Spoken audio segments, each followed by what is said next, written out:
Bom dia, queridos irmãos. Graças a Deus porque estamos aqui neste novo ano. O desejo do nosso coração e a nossa esperança é que durante este ano tenhamos boas experiências. Possamos nos sentir amparados, cuidados, protegidos e livres do mal. Antes de começar o estudo, tem que dar uma explicação. Quando a irmã Bernadette estava fazendo a agenda, eu falei, irmã, me coloca para fazer a parábola do filho pródigo. Ficou combinado assim. Só que nós não sabíamos que a parábola do filho pródigo estava junto com as duas parábolas, da dracma perdida e da ovelha perdida. Então eu fiquei preparado para falar sobre o filho pródigo. Quando a irmã Silva falou sobre o filho pródigo, ela também falou sobre a dracma perdida e sobre a ovelha perdida. Eu até fiquei surpreso porque a revista colocou 3 parábolas das mais importantes numa lição só. Então eu pedi desculpas à irmã Silva porque ela já fez esse estudo. Tá bom? Uma vez eu li que a parábola do filho pródigo é motivo para muitos e muitos estudos e pregações. É a parábola mais cativante da Escritura. É muito cativante. Quase todo pregador já pregou sobre o filho pródigo. Grandes pregadores, como Spurgeon e Wesley, todos eles fizeram sermão sobre o filho pródigo. E muitas versões, muitos tipos, variam de acordo com o interesse. Então, um pregador mais severo focalizava o filho lá comendo com os porcos. Um pregador mais bondoso, mais amoroso, focalizava o pai abraçando o filho. E assim, muitos estilos de pregação sobre o filho pródigo. Então, já conversando com a irmã Silvia e com os irmãos, eu quero focalizar a decisão. Tá bom? Porque a parábola começa com uma decisão e segue depois com outra decisão. O filho decide ir embora, uma decisão. Ele já vinha pensando nisso, pensando em pedir a herança. Ele não fez aquilo de uma hora para outra. Num dado momento, ele se encheu de entusiasmo, foi lá e decidiu, contou sua decisão ao pai. Quero a minha parte da herança. Estou decidido, vou-me embora. E assim foi feito. Há decisões que são decisões que trazem vida. Nós vamos nos lembrar no decorrer da nossa vida, as decisões que nós tomamos. Decisões que nós tomamos. Decisões que foram maravilhosas e decisões que nos trouxeram sofrimento para nós ou para outras pessoas. Eu coloquei como introdução o seguinte: a história do filho pródigo relata que ele, o filho pródigo, tomou uma decisão tola e catastrófica quando pediu a herança ao seu pai e foi-se embora para longe. Relata também a decisão sábia que ele tomou ao retornar para a casa do seu pai. Então, uma decisão catastrófica e uma decisão abençoadora. As nossas decisões são sempre assim. Algumas são mais ou menos, nem faz bem, nem faz mal. Mas, muitas vezes, as nossas decisões, ou elas são boas, ou elas são ruins. Eu estava pensando nessa madrugada sobre decisões boas na minha vida. Quando decidi casar com o Iracema, foi ótimo, decisão maravilhosa.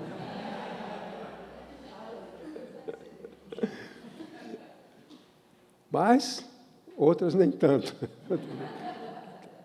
E nós podemos tomar decisões sábias, que trazem benefício, ou decisões catastróficas. Vocês viram outro dia que um grupo de torcedores resolveu ficar em cima de um ônibus sem o teto. E o homem vai lá sentado, um médico, o ônibus passou por baixo do viaduto, pegou na cabeça dele e ele morreu. Decisão tola, né? Andar num ônibus sem teto. O ônibus sem teto, a gente vai curtir. Estava ouvindo as notícias, né? No Rio de Janeiro, foram 800 salvamentos de pessoas em risco de morrer. Como eu trabalhei em hospital pronto-socorro, eu tenho muito medo das coisas que aconteçam, coisas que eu via lá acontecendo. Que as pessoas chegavam no pronto-socorro, tomou a decisão de pular não sei de onde, pulou e se machucou.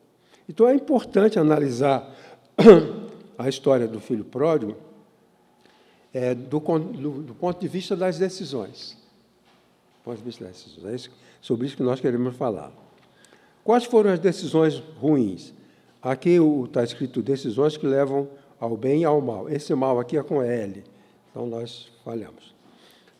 Decisões que levam ao bem e ao mal. O jovem que abandona o lar. Qual a decisão sábia? Uma decisão de sair do lar, outra decisão de voltar para casa. A decisão sábia é aquela que contribui para a prevenção da vida. Nossa obrigação é viver. Isso é o nosso dever. A nossa vida está dentro de um projeto divino. E nós somos obrigados a tomar decisões que preservem essa vida que Deus nos deu. Uma vez um irmão perguntou assim, pastor, a gente não tem, todo mundo não tem determinado um dia de morrer? Ele está determinado. Aí expliquei para ele. Vamos imaginar o seguinte, Deus quer que você viva até os 90 anos. Você toma vários remédios. O plano de Deus para 90 anos implica que você se trate, entendeu? Porque se Deus tem um plano para mim de 90 anos e eu não me trato, né, eu digo aqui, vão chegar pessoas no céu, e o anjo Gabriel fala, você aqui já? Você chegou? Deixa eu ver aqui. E não, você estava previsto para daqui a 3 anos, você veio antes. Muitas decisões, mas a gente chega antes, né? Então, nós devemos tomar as decisões que nos permitam viver até onde Deus quis, porque se a gente quiser antes, a gente vai. Então, as decisões são mecanismos para preservar a gente vivo, preservar os nossos bens, preservar a nossa família, preservar a nossa igreja, e há decisões que são destrutivas, essas é que temos de evitar. O filho pródigo tomou, em primeiro, uma decisão inadequada, por vários motivos. E depois ele se recupera tomando outra decisão. Decidiu ir embora, arrogante, decidiu se humilhar e voltar humildemente para a casa do seu pai.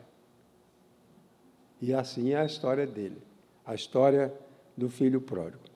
A palavra pródigo não é perdido. Muita gente pensa que filho pródigo é o filho perdido. Não, é o filho gastador. A palavra pródigo é gastador. Na medicina tem uma doença em que a pessoa gasta, aí ele é pródigo. Pródigo quer dizer, não gasta tudo que tem. Eu conheci uma senhora que tinha 15 pares de sapato.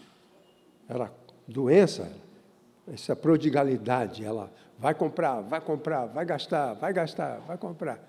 Esse era o filho pródigo. A característica do filho pródigo é essa, que ele foi gastar.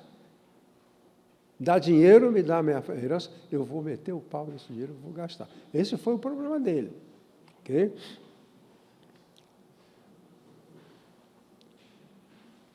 Ele tomou decisão quando estava em situação de risco. Lá longe, foi embora, né, de casa, e lá estava em situação de risco. Estava desamparado, longe de casa, exercia trabalho indigno e perigoso e passava fome. Ele ficou nessa situação, uma situação de risco. Nós que cuidamos da saúde, que pensamos em medicina, que pensamos em doença, nós nos preocupamos muito com as situações de risco. Eu fico tremendo quando vejo crianças na piscina. Porque quando eu estava no pronto-socorro, algumas vezes apareceram lá crianças que tinham acabado de morrer numa piscina. Situações de risco. Dirigir imprudentemente, dirigir automóvel imprudentemente. Provocar pessoas violentas. São situações de risco. Viver Na televisão tem uma história que fala, vivendo com o inimigo. Às vezes, você vê a história de um assassinato que começou com uma convivência. A moça viu um rapaz na boate, achou bonito, lindão, e, atraída por aquela figura, se coloca numa situação de risco.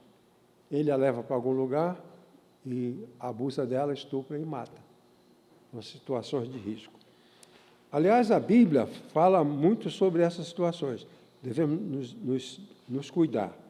E ele se colocou numa situação de risco. Isso é muito importante para nós, irmãos, porque nós também nos colocamos em situações de risco e o resultado não é bom. Bom, este homem, ele estava em situação de risco porque estava longe de casa. Eu sempre me sinto mais seguro em casa, não sei se vocês são assim.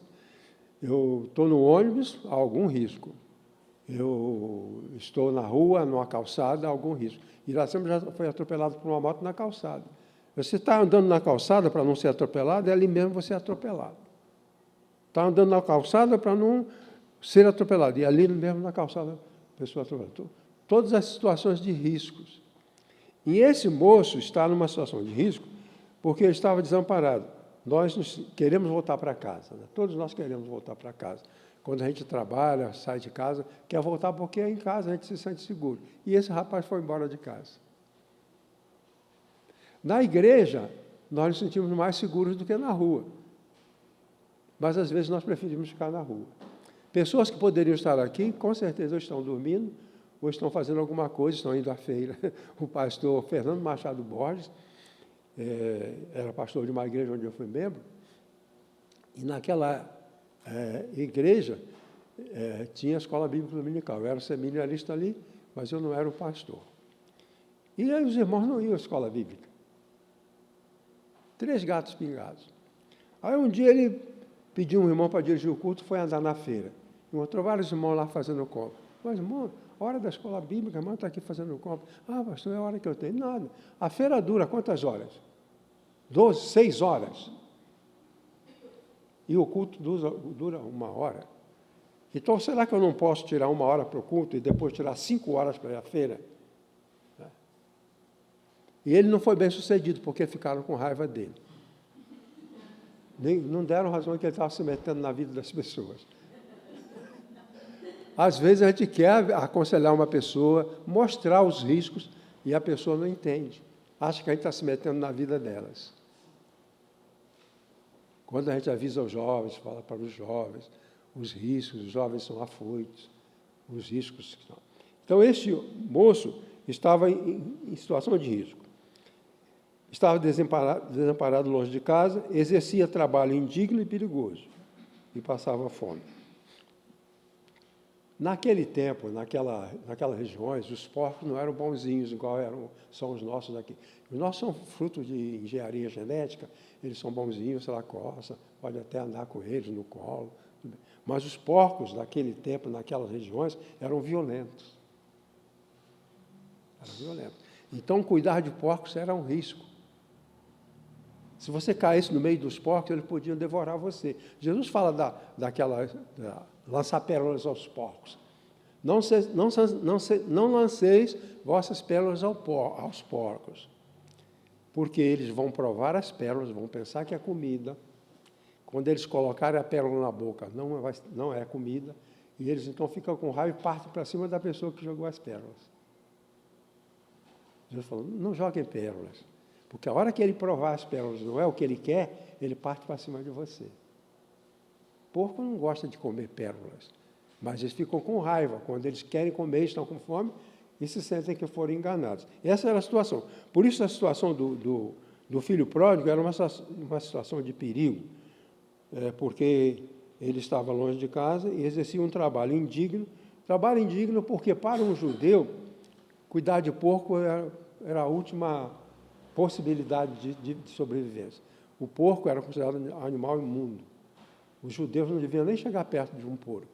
E esse homem estava lá, era um judeu, estava lá cuidando de porcos. E passava fome.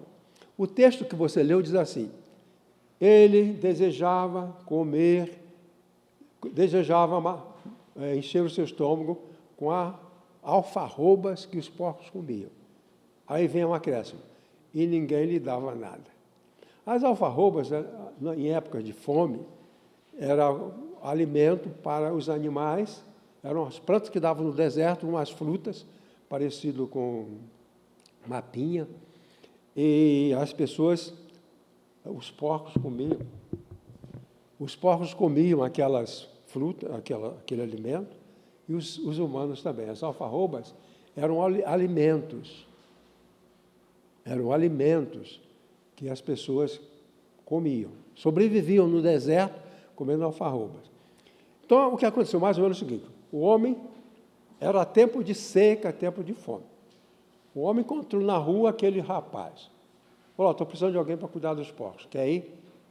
Ah, vou. Aí lá é o seguinte: olha, para o porco Joaquim, 2 alfarrobas. Para o porco Mimoso, 2 alfarrobas. Para a porca Lili, desculpa, 2 alfarrobas. Para o tomador de conta, 1 alfarroba. Ele desejava encher o estômago com as alfarrobas que os porcos comiam, mas ninguém lhe dava nada. Nada além do que ele precisava para sobreviver. Então, ele não podia comer a comida dos porcos, ele podia dele. Era a mesma comida, mas o quinhão era outro. E assim era a situação dele. Por isso, assim, ele estava lá naquela situação, desejava encher o estômago com as alfarrobas que os porcos comiam, mas ninguém lhe dava nada. Você é 1 alfarroba por semana, então vai comer essa e acabou. Não vai comer dos porcos não, hein, rapaz? Os porcos, 2 para cada porco, para você 1. Porque os porcos valem dinheiro, você não vale nada. Então, essa era a situação, uma situação de risco muito perigosa. A parábola do filho pródigo nos mostra que nós precisamos viver de maneira prudente. A palavra prudência aparece muito na Bíblia. E o conselho à prudência, livro de Provérbios, recomendações para a prudência, ser prudente, não se arriscar. Não se arriscar. Eu fiquei com uma imagem de tanta dor, sobre aquela moça que caiu no vulcão, na cratera do vulcão. Vocês devem ter visto na televisão porque ela ficou lá. Ela caiu, rolou, caiu lá embaixo e ficou lá. E não tinha como tirá-la de lá. Durante um certo tempo ela se movia. Percebia-se que ela estava viva. Ela era inspecionada por drones. O drone mostrava ela se mexendo. Depois não se mexia mais. Ela tinha morrido. Por que que você vai querer passar perto da cratera de um vulcão? Ah, não, eu gosto de viver perigosamente. Tá bom, vai morrer perigosamente. Irmãos, nós não devemos ter medo de forçar a barra com os jovens. Não precisamos ter medo de insistir com eles para uma vida de proteção. Porque, às vezes, os pais, para não aborrecer os filhos, sabem que os filhos estão em situação difícil. Os pais nunca deviam permitir aos filhos adolescentes frequentar balada. Sai briga ali e morte. Casa noturna, sai briga ali e morte. Coisas terríveis que acontecem. Mas os pais deixam. O filho pródigo estava em situação de risco, e essa era a situação dele, resultado da sua decisão. Nós podemos tomar decisões danosas. Danosas. O filho pródigo, achando-se muito inteligente, fez uma coisa que não se fazia, que era pedir a herança. Aquilo não se fazia, mas ele pediu e foi embora. Então ele estava numa situação de risco. Mas ele tomou uma outra decisão. Ao retornar para casa, foi-lhe oferecido um excelente churrasco. Ele passa fome longe de casa, em casa tem comida. Um filho não podia pedir a herança enquanto o pai estivesse vivo. Ninguém dizia, pai, quero a herança. Não. Quando o pai morria, aí o juiz ia dividir a herança. Mas ele pediu a herança. Quando isso acontecia, de um jovem pedir a herança, a comunidade passava a ter raiva desse homem. Os bens de uma comunidade eram coletivos. Não é que era divididos coletivamente. Mas se eu tenho um rico na minha comunidade, eu quero que ele continue rico. Eu não quero que o meu vizinho, eu sou pobre e ele é rico, mas não quero que ele fique pobre. Eu quero que ele continue rico. Eu não quero que o filho dele pegue o dinheiro e vá gastar. Porque os bens são entendidos como pertencendo à comunidade. E quando o filho pródigo fez isso, ele passou a ser odiado pela comunidade. Um viajante, um cristão viajante, viajou pelo Oriente, naquelas sociedades de beduínos, naquelas sociedades de pessoas naquelas condições do deserto. Ele contava essa história. E ele dizia, não aconteceu. Não, aqui consta, Jesus contou que esse homem pediu a herança e foi embora. Não, mas isso não acontece. E o que aconteceria com ele se ele pedisse a herança do pai e fosse embora? Ele seria morto. Por quê? Quando alguém pede a herança ao pai, estando o pai vivo, na prática ele quer o pai morto. É assassinato. É crime querer o pai morto. E ele, na comunidade, ele foi entendido, foi compreendido como querendo o pai morto, porque ele queria algo que só se conseguia quando o pai morria. Então ele estava jurado de castigo. Ele foi embora com o dinheiro, tudo bem. Mas na comunidade, a comunidade está preparada. Se ele pisar aqui algum dia, nós vamos linchá-lo. Nós vamos linchá-lo. Ele não podia ter feito aquilo. Então, ele estava numa situação muito difícil. Um dos meus sermões sobre isso focaliza o amor do pai. Jesus contou essa parábola por causa do pai, não foi por causa do filho. O filho é o perdido que está lá. Agora, o pai é o responsável pela vida do seu filho.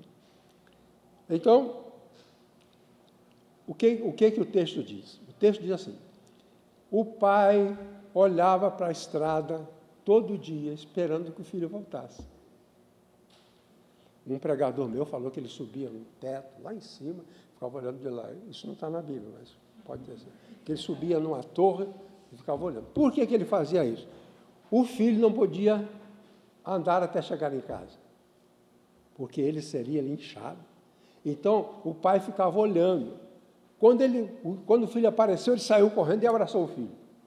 Proteção. O filho abraçado por aquele homem nobre não podia ser agredido, porque o pai o abraçou. O pai o abraçou. Por isso aquele pai correu. Podia deixar, ele está vindo lá, é o Levizinho, está vindo lá, ficar olhando, não. Porque dele chegar da estrada até a casa, ele podia ser linchado. Era o direito da sociedade. A comunidade fazia isso com outras pessoas. Então o pai faz o quê? Fica olhando para tomar conta e não deixar que ninguém o visse, ninguém da comunidade, porque ele seria linchado. Então o pai correu e o abraçou. A hora que alguém vir, vai verificar que ele está protegido. Eu te abraço, você não pode ser linchado. Foi por isso que o pai correu e o abraçou. Então, essa busca esse acolhimento paterno preservou a sua vida. Aí, lá nas comunidades, ele fala assim, esse pai não existe.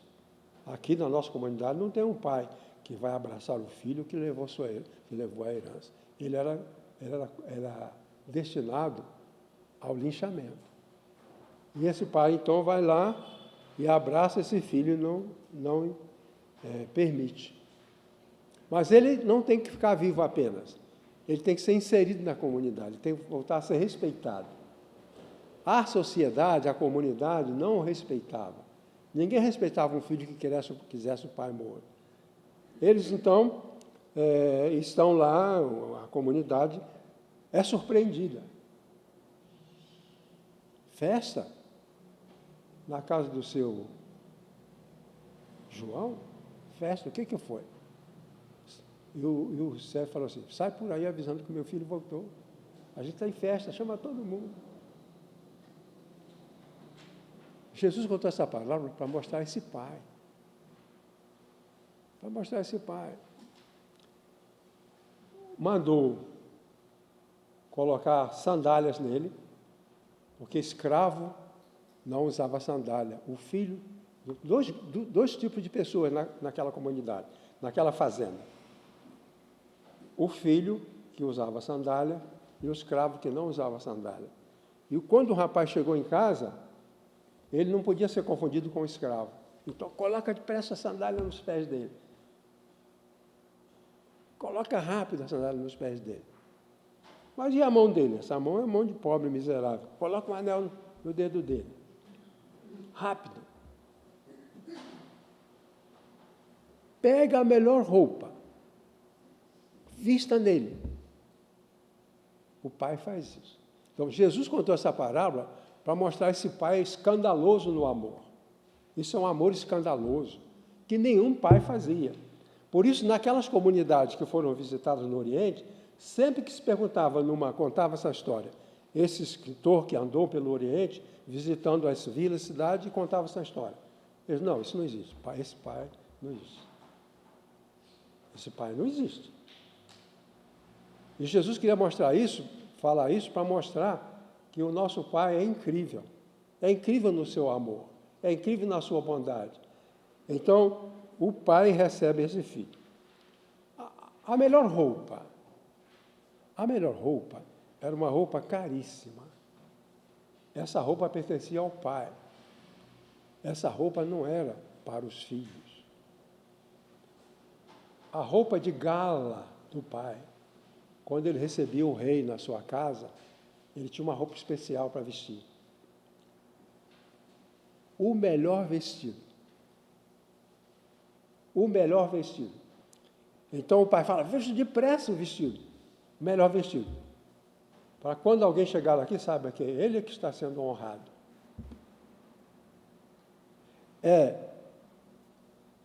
O filho está sendo honrado. É ele que está com a melhor roupa. É ele que manda. É ele que foi restaurado. Pois bem,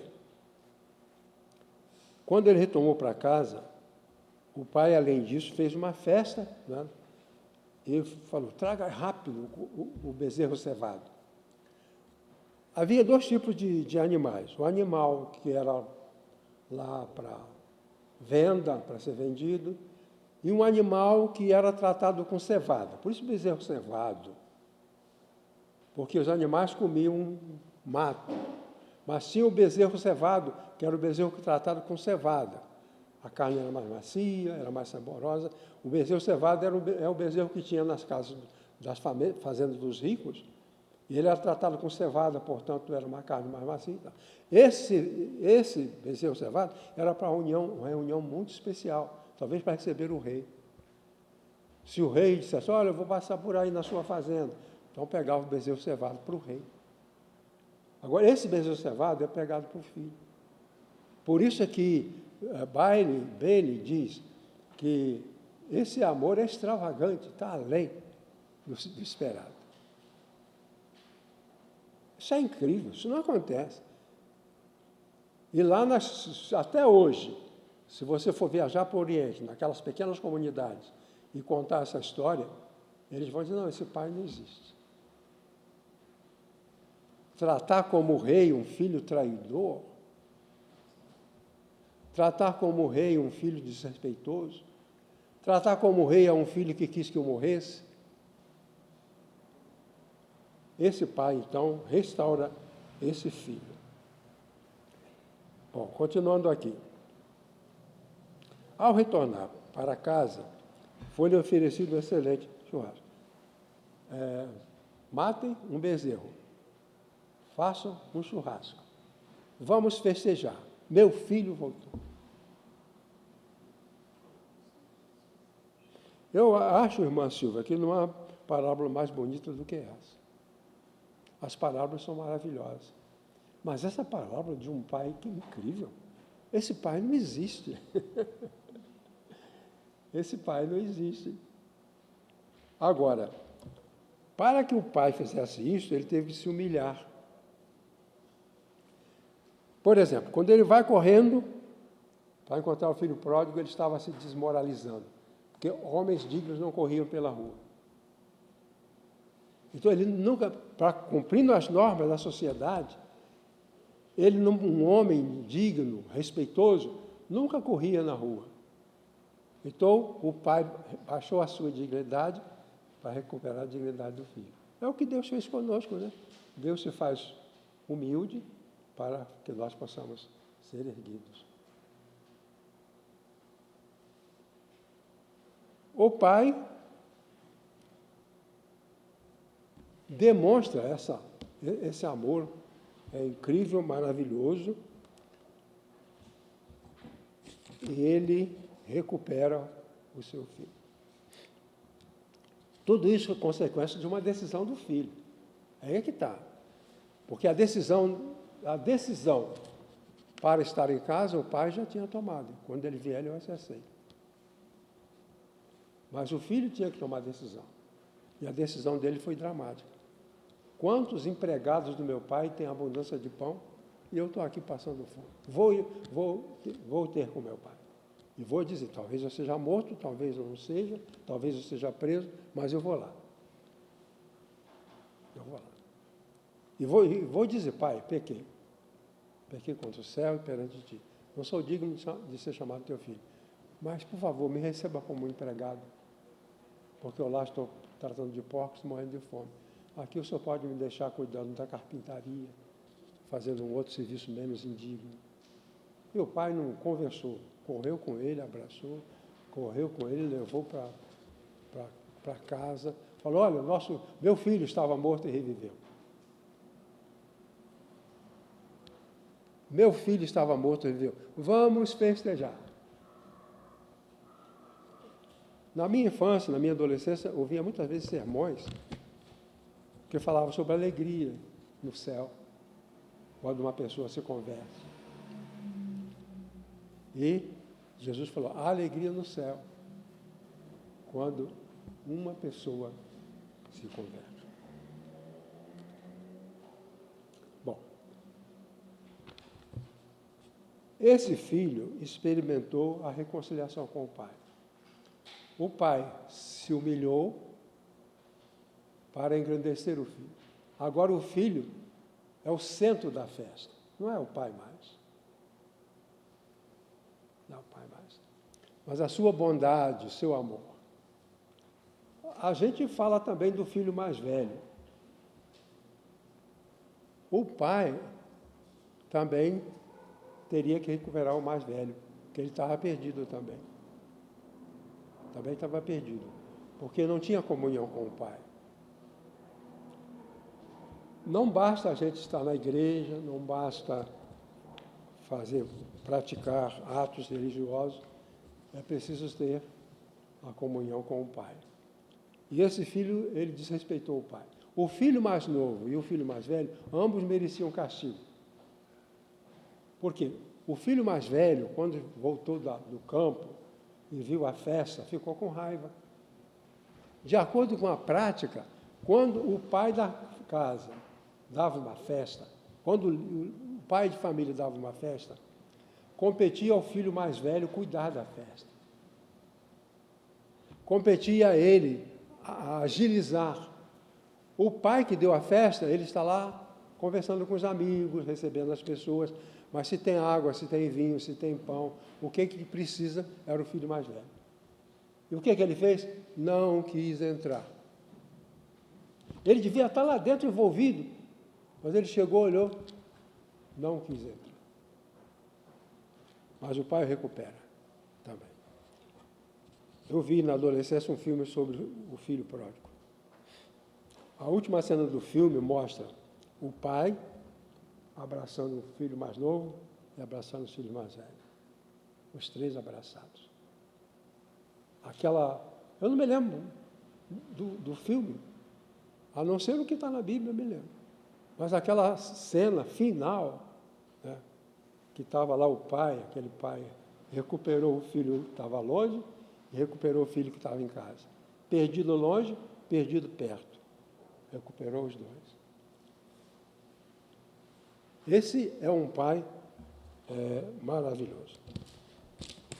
A decisão tomada para ele permitiu a recuperação dele. Experimentou reconciliação com o pai. Irmãos, uma das experiências mais lindas da vida é a reconciliação. É a reconciliação. Porque significa que houve uma perda que você está recuperando. Né? Quando a gente fica com raiva de uma pessoa, não fala mais com aquela pessoa, se nós tivermos a oportunidade de reconciliação, vai ser uma coisa muito boa. Né? Ele foi integrado à família, experimentou, foi integrado à família.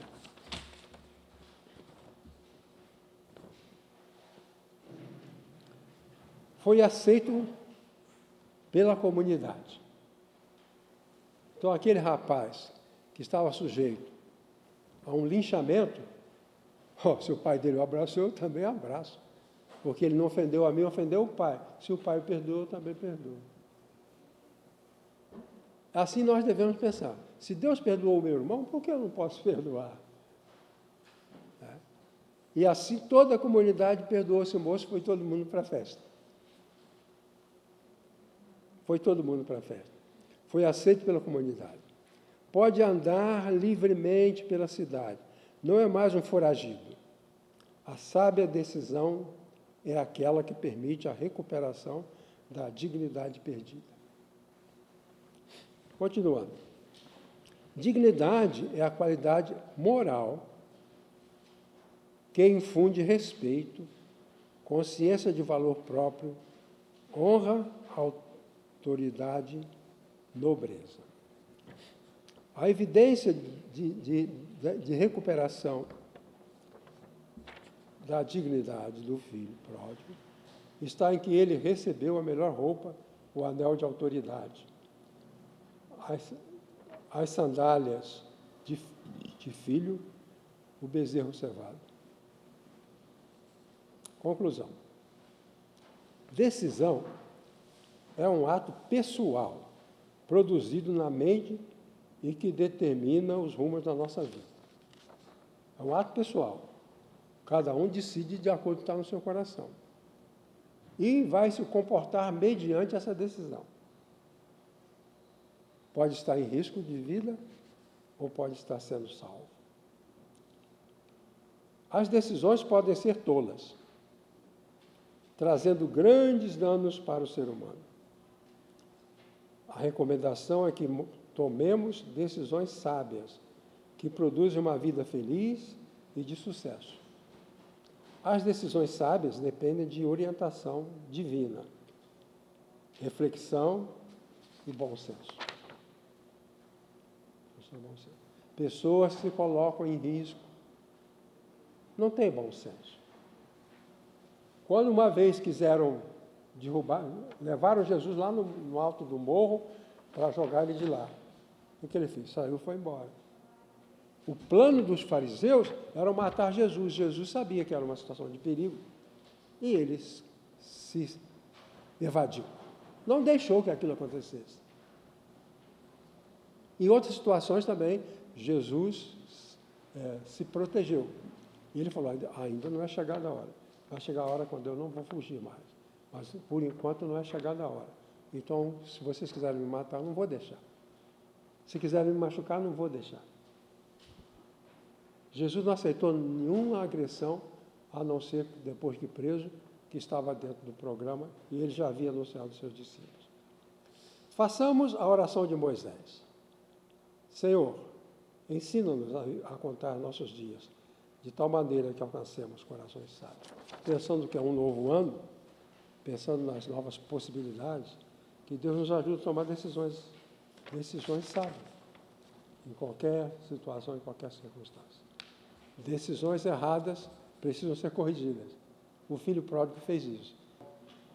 Outra decisão, uma decisão de ir para o mundo e uma decisão de ir para casa. E aí termina tudo em festa. o pai convidou os músicos.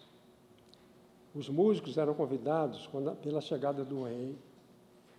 Chegou algum rei? Não, mas meu filho voltou, vamos fazer a música. É assim. O amor de Deus é incrível. E aquele pai exemplifica esse amor. Uma discussão, se tiver o uso da classe, faça o seguinte: avalie situações em que você tomou decisão certa ou decisão errada. Compartilhe.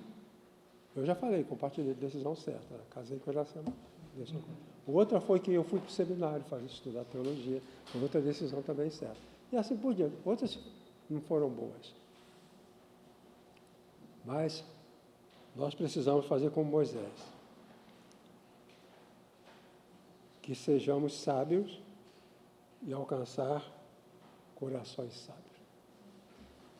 O desejo do meu coração é a bênção plena de Deus para os queridos irmãos que estão aqui nesta manhã e partilharam da palavra. Amém?